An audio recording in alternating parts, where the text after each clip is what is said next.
So, I forget where I was. I hate when that happens.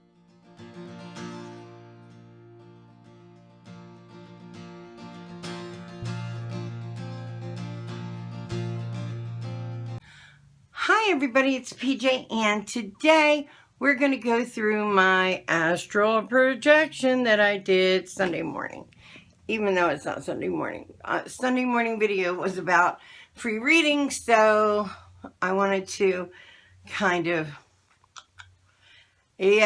make sure that everybody got that on Sunday. Okay, first off, whenever I astral project, something seems to like wake me out of it. It's crazy. So I don't really get like a long length of time. And I've had like 2 or 3 that were long. This was by far the longest, okay, that I've ever dealt with in my entire life. It was like never ending. And the reason why is because because I've been doing it so long, I was so self-aware that every time anything would start to disturb me, I would make myself stop in the middle of it and go deeper. Like I would say, okay, this is starting to rouse you. Stop what you're doing and go in deeper. Go deeper. Connect more, like that. And it really friggin' worked. I was so good. It was so amazing. So the first thing that happened was I woke up at like 2:30. I keep waking up at like 2:30. Before it was 4 o'clock. Now it's 2:30.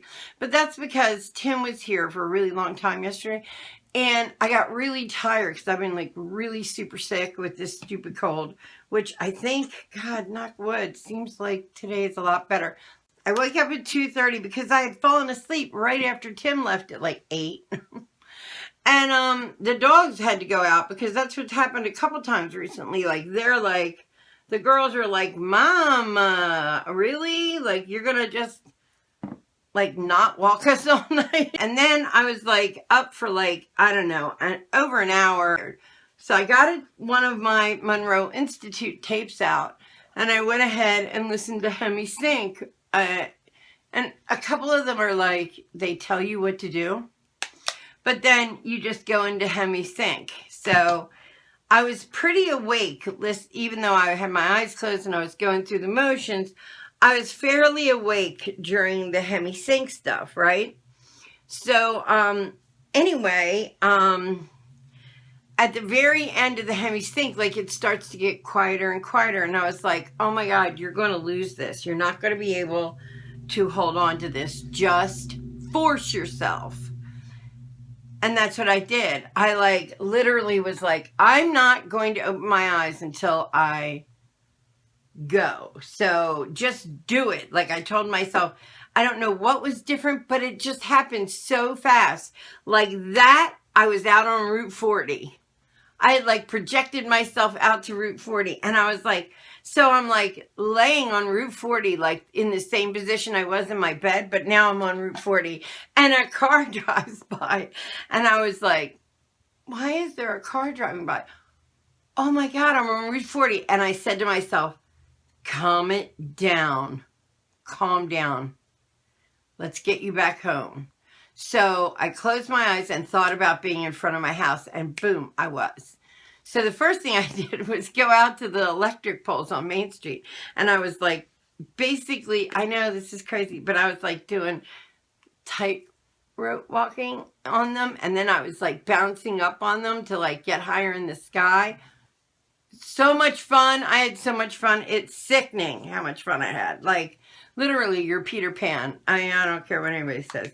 So I'm doing that. And then I was like, okay, every time. And I was so aware of like where I was planning my next move. So I say to myself, okay, you want to see Jeff. So instead of calling out for him, just manifest that you're going to be right next to him, right? So like that, and this is where it gets crazy. I'm in like a hallway, almost like a school hallway or I don't even know, like a college hallway, okay? Or like even could be any kind of industrial kind of place hallway. But like, I guess it reminded me of school the most. So I like stood there for a minute and like looked up, and I lost my bearings and got really dizzy and sat like plopped down on my ass. And I was like, people are walking by, like all these people are walking by. And here comes Jeff. He just like walks by me. So I holler out, Jeff, come help me, because I'm sitting on the ground and people are like walking by me. And he walks over and I go, hi, honey. And I go to hug him and he grabs my hand and like hoists me up. And then he just keeps walking. I was like, what the fuck? Right? So I kept trying to catch up to him and I couldn't. Like I would say, okay, get up to him. And then I would kind of like forget that I could just project myself there. And I was like running. And the crowd was big. Like, you got to understand, there was a lot of people in this hallway. And so this girl, she's like, she comes up to me and says, he doesn't remember you right now. And I said, I know. What's that about? And she's like, it's all right. It's all right. We can go to where he's going. So I said, okay. So I start following her down the hallway. And I can see like Jeff up ahead, and he was so much younger. It was so weird. But I can see him up ahead, and just like the back of his hair. And he's talking to some guy, right? He's like happy, smiling. So lovely. So I go up and I'm like, Jeff. She brings me up to him. And we're all standing outside like an auditorium, almost like a school auditorium or a show. That could be. Okay. So we're standing outside this auditorium and I go up to him and I go, give me a hug. I haven't seen you forever. And he gives me a hug. And then he's like, we have to go in. Are you ready? And I'm like, so he was like, come on, we got to get in there. Come on. Like, and people were like filing by us. And the girl that was like beside me, who would flitter in and out, which was really strange. She says, you can't go in there. So I'm like, oh, why? And she's like, let him go. Let him go. He has to go. So I let him go. And, she turns to me and says, do you want to go see your grandmother? And I'm like, sure. So we left. I wanted to talk to Jeff, but it was the wrong time. And I knew it. She was like telling me it was. So I didn't push the envelope because I think I'm going to have a whole lot more opportunities to do this. I really do. Like, I kind of figured out how to like force myself beyond everything. And I had a few minutes of like really scary visual stuff, like faces and this and that.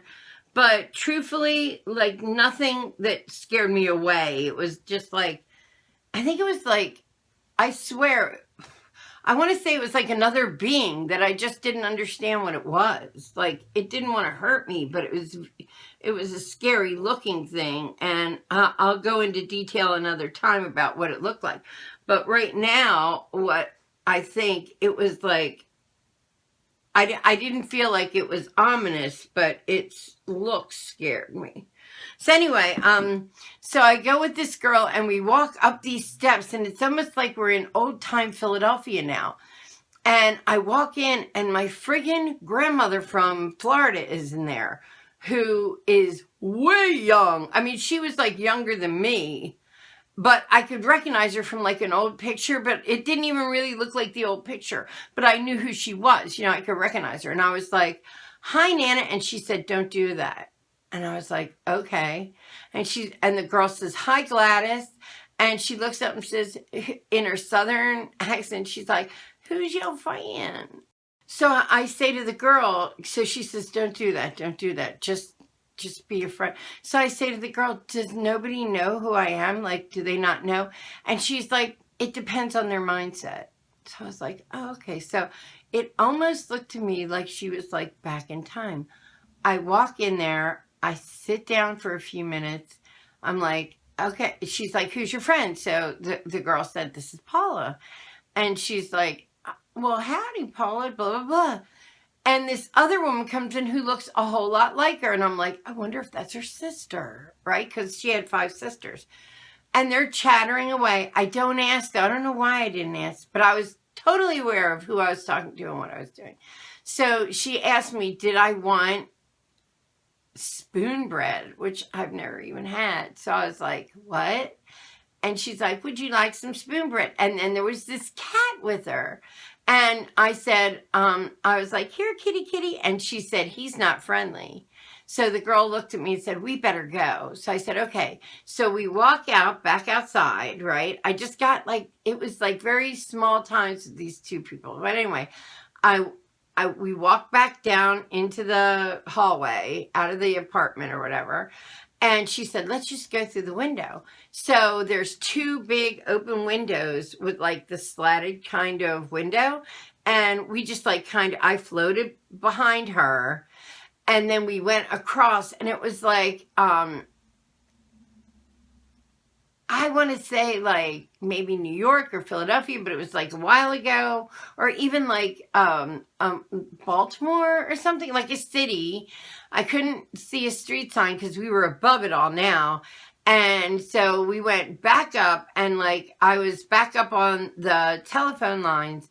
And she came and sat down next to me on the telephone line. We were like holding on to it with our butts on it. And she said, do you know how old you look right now? And I said, no, because I haven't seen myself.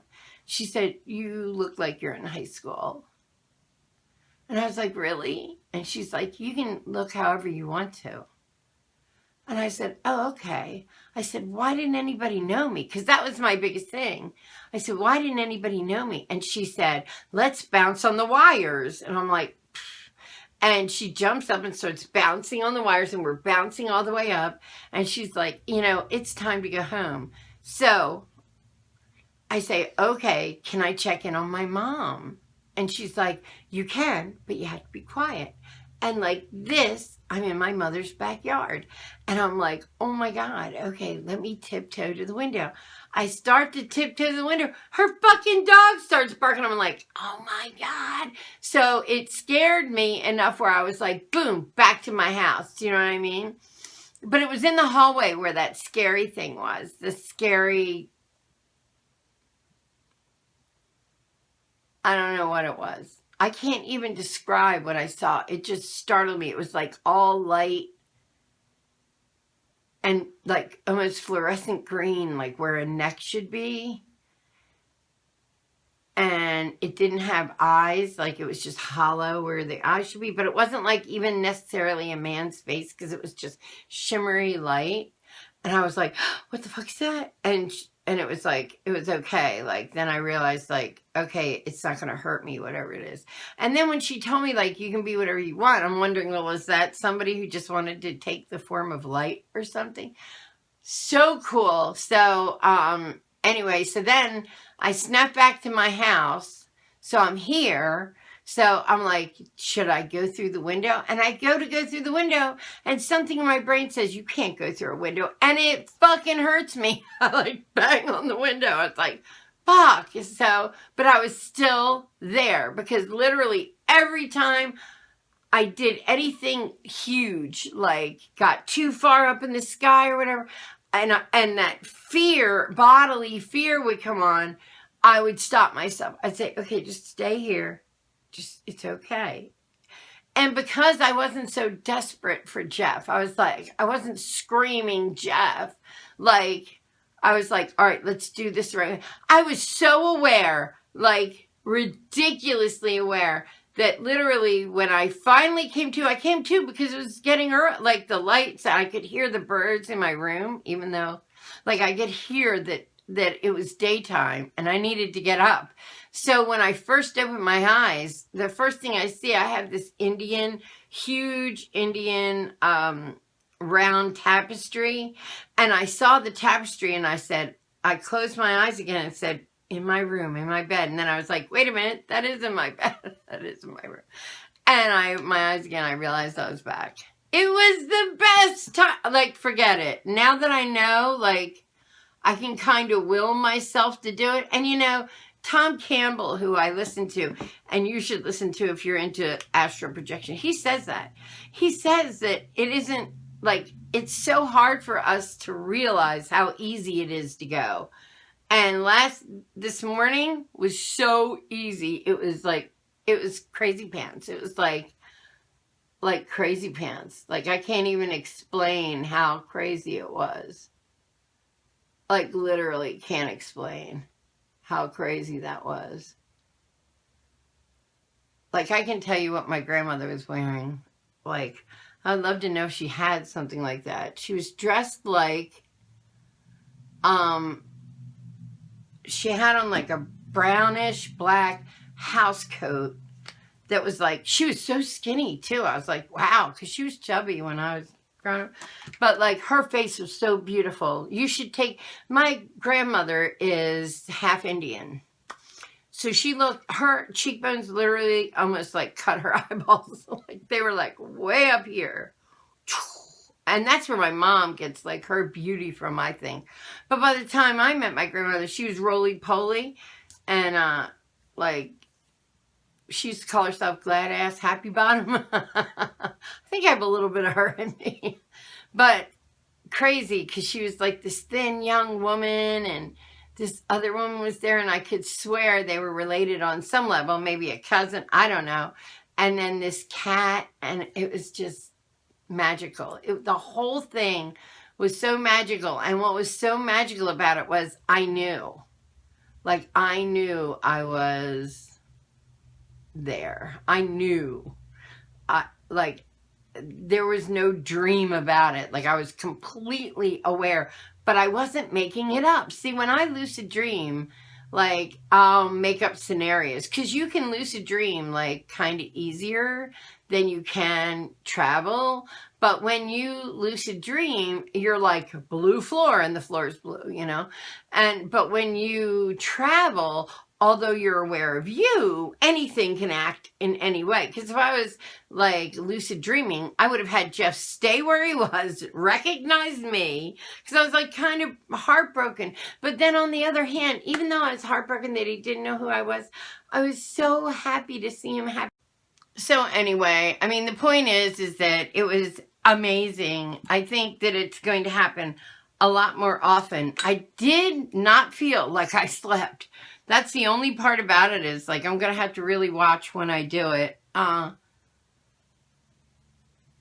Because I have to work and stuff. Like, I couldn't have, like, I don't think I'd have a good time working. I'm tired right now because I don't feel like I slept. I feel like I ran around all night, which I kind of did.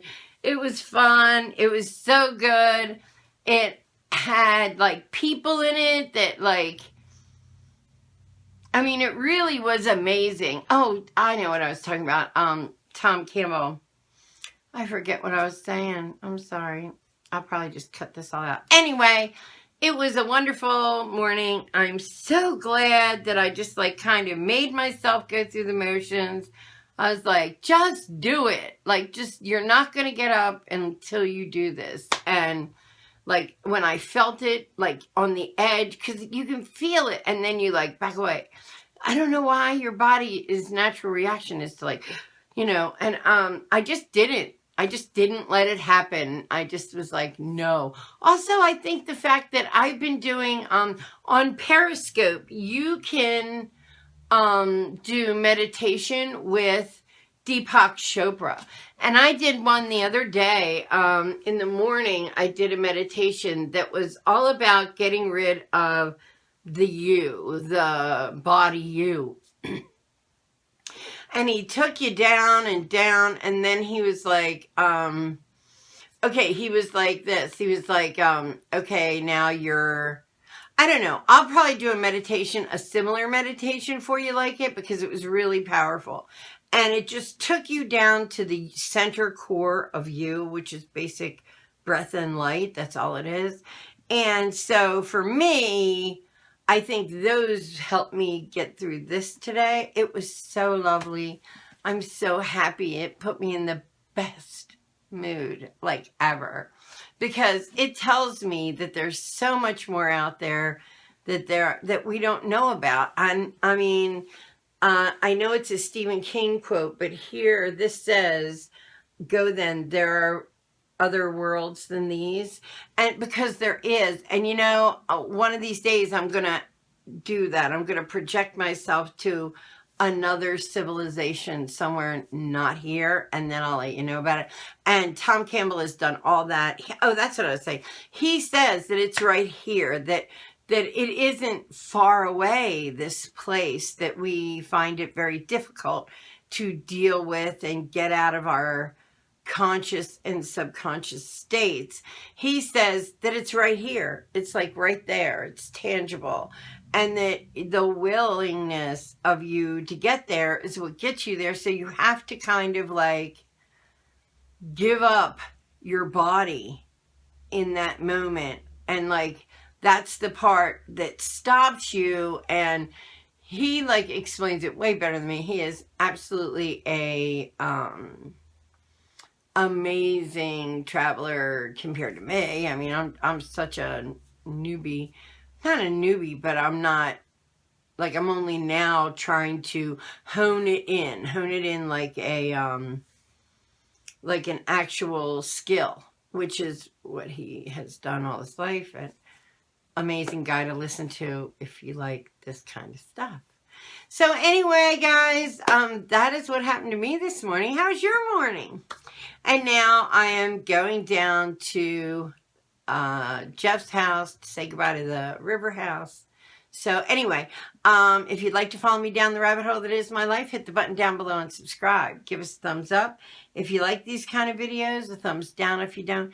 Either way, got you watching me manifest something really good in your life. If you know it, think it, believe it, you can have it too. You can go wherever you want, anywhere. It was amazing. I love you guys. Bye.